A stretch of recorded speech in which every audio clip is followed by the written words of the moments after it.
नमस्कार। Welcome to my channel sagacious maven, a positive mind with positive thoughts. दोस्तों, फिर से हाजिर हूँ एक नए एपिसोड में खूब सारी पॉसिबिलिटीज़, होप और पॉजिटिविटी लेकर।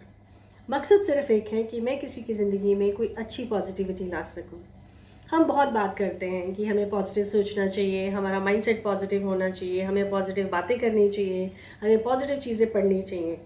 लेकिन जब मैंने इसके बारे में सोचा, जो कि सिचुएशंस हमारे आम घरों में होती हैं, जहाँ पे घर में कोई ना कोई परेशानी रहती है या घर में किसी न किसी तरीके का कोई तनाव रहता है, कोई ना कोई प्रॉब्लम रहती है, चाहे वो रिलेशनशिप में हो या फाइनेंशियली हो, बच्चों से रिलेटेड हो या इन लॉज के साथ हो या कोई और किसी मसले की वजह से परेशानी हो।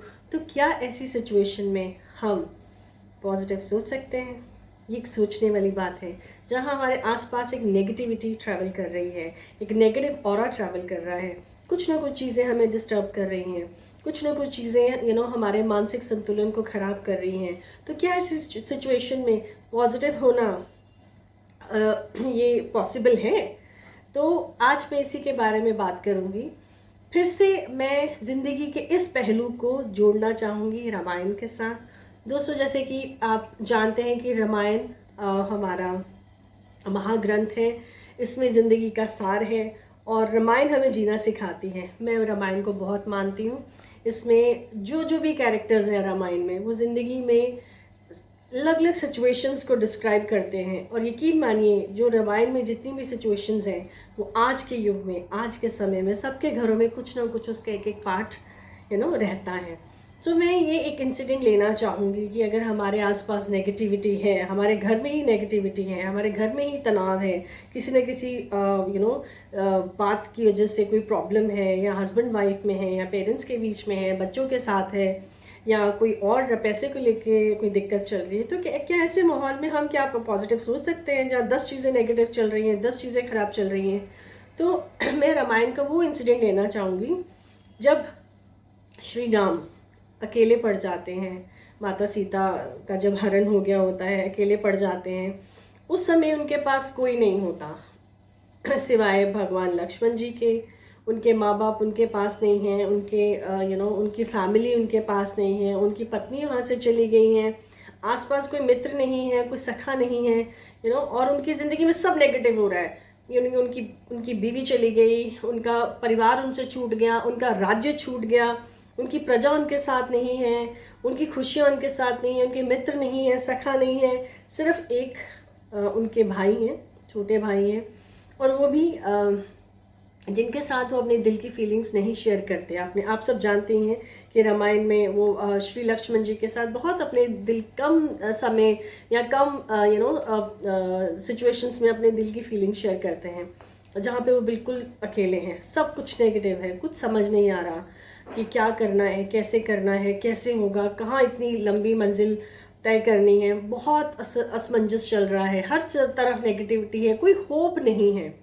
तो उस समय भगवान राम ने क्या किया, ये आप भी जानते हैं, मैं भी जानती हूँ। उस समय भगवान राम ने अपनी पॉजिटिविटी और होप नहीं छोड़ी। उन्होंने श्री लक्ष्मण जी को जी का साथ दिया। उन्होंने श्री लक्ष्मण जी इस टाइम पे उनको समझाते थे, बड़े प्यार से उनको रखा, उनकी सेवा करी। वो सब उनकी बातें सुनते थे, लेकिन रिएक्ट नहीं करते थे, वो सब ऑब्जर्व कर लेते थे। और जहाँ जहाँ उनको लगता था, लेकिन समझने की बात ये है कि he was a leader, the leader who's having the wisdom. वो घर में बड़े थे। जो बड़ा बच्चा होता है, या बेटा है या बेटी है, घर का जो भी बड़ा होता है, वो लीडर ही होता है। उसको भगवान ने तभी लीडर बना दिया जब वो बड़ा हो गया। अगर घर में कोई भी बड़ा बच्चा है तो वो लीडर है, लीडर ऑफ द फैमिली। इसी तरह श्री राम जी घर में बड़े थे तो वो लीडर थे। ऑब्वियसली वो राजा तो थे ही, राजा एक लीडर ही होता है। तो इस तरह वो लक्ष्मण जी की सारी बातों पे को सुनते थे, लेकिन रिएक्ट नहीं करते थे। रिएक्ट वहीं करते थे जहाँ उनको लगता था कि लक्ष्मण जी यहाँ गलत हो रहे हैं, या कुछ उनसे उनके थॉट एक्सप्रेशंस में कोई गलती है, उनको करेक्ट करने के लिए वो रिएक्ट करते थे। लेकिन उन्होंने एक अपना मन का पॉजिटिव ऑरा नहीं छोड़ा, अपना पॉजिटिव ऑरा। 10 चीज़ें आसपास गलत हो रही हैं, 10 चीज़ें खराब हो रही हैं, कोई होप नहीं है, कोई रास्ता नहीं है, कुछ समझ नहीं आ रहा कि क्या किया जाए, लेकिन उन्होंने अपने दिल के अंदर जो उनकी पॉजिटिविटी थी वो नहीं छोड़ी, अपनी आशा नहीं छोड़ी, अपनी होप नहीं छोड़ी। तो ऐसे समय में जिस तरह भगवान राम ने अपने आप को पॉजिटिव रखा, अपनी सोच को पॉजिटिव रखा, अपने मन को शांत रखा, इतना कुछ नेगेटिव हो रहा था, इतनी सिचुएशंस खराब हो रही थी, लेकिन उन्होंने अपने आप को बिल्कुल काम रखा, बिल्कुल संतुलन में रखा। उन्होंने ज़्यादा वो एक्साइटेड नहीं हुए, ज़्यादा गुस्सा नहीं हुए, ज़्यादा उन्होंने रिएक्ट नहीं किया, वो थोड़ा मौन में भी चले गए। तो ऐसी सिचुएशन में आप भी भगवान राम से प्रेरणा ले सकते हैं कि अगर आसपास के लोग नेगेटिव हैं या आसपास घर में 10 चीज़ें खराब हो रही हैं और आपको लगता है कि कोई सोल्यूशन नहीं है, तो सोल्यूशन बाहर से नहीं आएगा, सोल्यूशन हमें खुद ढूंढना होगा, सोल्यूशन हमें खुद बनना होगा। तो आप प्रयास करें कि आप अपने अंदर एक होप को पैदा करें, एक पॉजिटिविटी को पैदा करें। आप खुद एक ऑरा बने जो पूरे घर में पॉजिटिविटी को स्प्रेड करें। आसपास भी फिर धीरे धीरे चीज़ें पॉजिटिव होने लगेंगी। मैं जानती हूँ ये मुश्किल है, आई एग्री, लेकिन ये नामुमकिन नहीं है। अपने आप को पॉजिटिव करने के लिए आपको क्या करना है, बहुत सारी बातें ऐसी होती हैं जो आसपास होती हैं जिससे मन खराब हो जाता है, दिल दुखी हो जाता है, परेशान हो जाता है, लेकिन आपने उस अपने अपने पॉजिटिव ऑरा पे ध्यान देना है।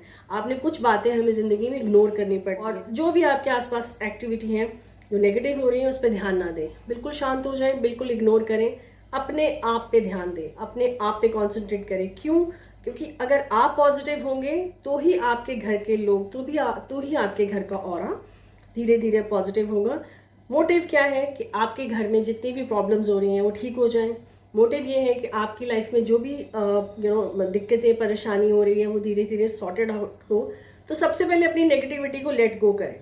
अपने अंदर जितने भी नेगेटिव थॉट्स हैं, एक बात आप 10 बार दिन में बोलें कि I am a positive person, मेरी लाइफ में सब कुछ अच्छा हो रहा है। अच्छा सोचेंगे अच्छा मिलेगा। वो कहते हैं मैनिफेस्टेशन, ये बहुत सही बात है। मैंने जो आप बोलते हो, जो आपकी एनर्जी यूनिवर्स में जाती है वही वापस आती है, ये सही बात है। आप करके देखिए, आपको ज़रूर फैक्ट मिलेगा। और मैं आपके साथ एक टिप शेयर करूंगी। हम घर से शुरू करेंगे, मैं घर से ही शुरू करूंगी कि घर की जो एनर्जीज़ हैं उसको हम कैसे ठीक करें। हो सकता है कि जब आप ये चीज़ें करें तो नेगेटिव एनर्जीज आपको थोड़ा ज़्यादा परेशान करें, लेकिन घबराएं नहीं, क्योंकि क्या होता है कि अच्छी चीज़ें होने में टाइम लगता है और बुरी चीज़ें एकदम से आग की तरह फैलती हैं, और जिस तरह वो फैलती हैं तो उन्हें हटाने में भी समय लगता है। तो आपको बहुत ही परसिस्टेंस के साथ काम करना है। सबसे पहले आप ये देखें कि आपका घर साफ सुथरा होना चाहिए। साफ सुथरे का मतलब ये नहीं है कि हाँ हम रोज़ सफाई करते हैं, हमें पता है हमारे घर में रोज़ झाड़ू होता है, रोज़ क्लीनिंग होती है। उसके अलावा जहाँ आपके घर के कुछ ऐसे कॉर्नर्स हैं जहाँ पे शायद आपका ध्यान नहीं है, जैसे जो सामान रखा होता है, जैसे स्पेशली बेड है या सोफ़ा सेट हैं या डाइनिंग्स हैं या बड़ी बड़ी चीज़ें जहाँ रखी हुई हैं, कोशिश करें महीने में एक बार वो जगह, वो प्लेसेस भी थोड़ी सी हिलनी चाहिए और उनके आसपास सफाई होनी चाहिए। उनकी जहाँ पे भी वो चीज़ें, जो जगह ब्लॉकेज हुई है वहाँ की सफाई होना ज़रूरी है।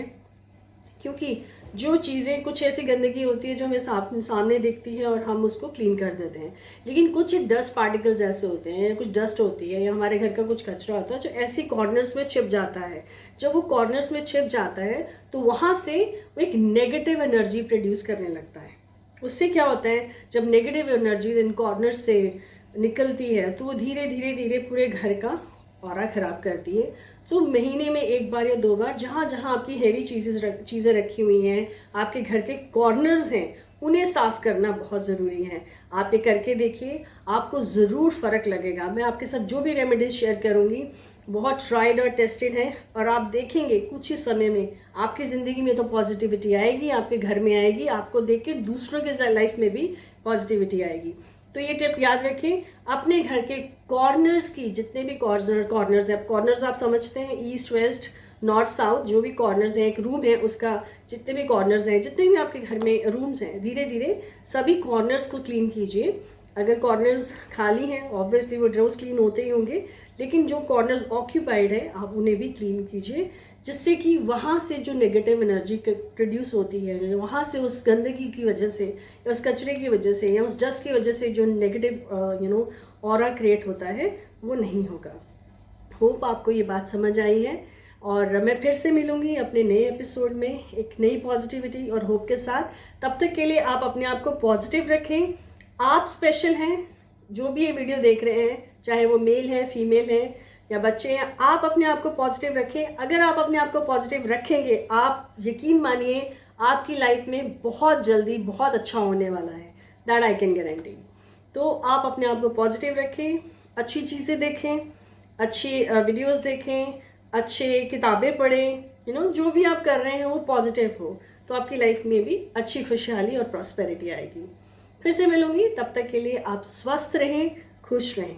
धन्यवाद।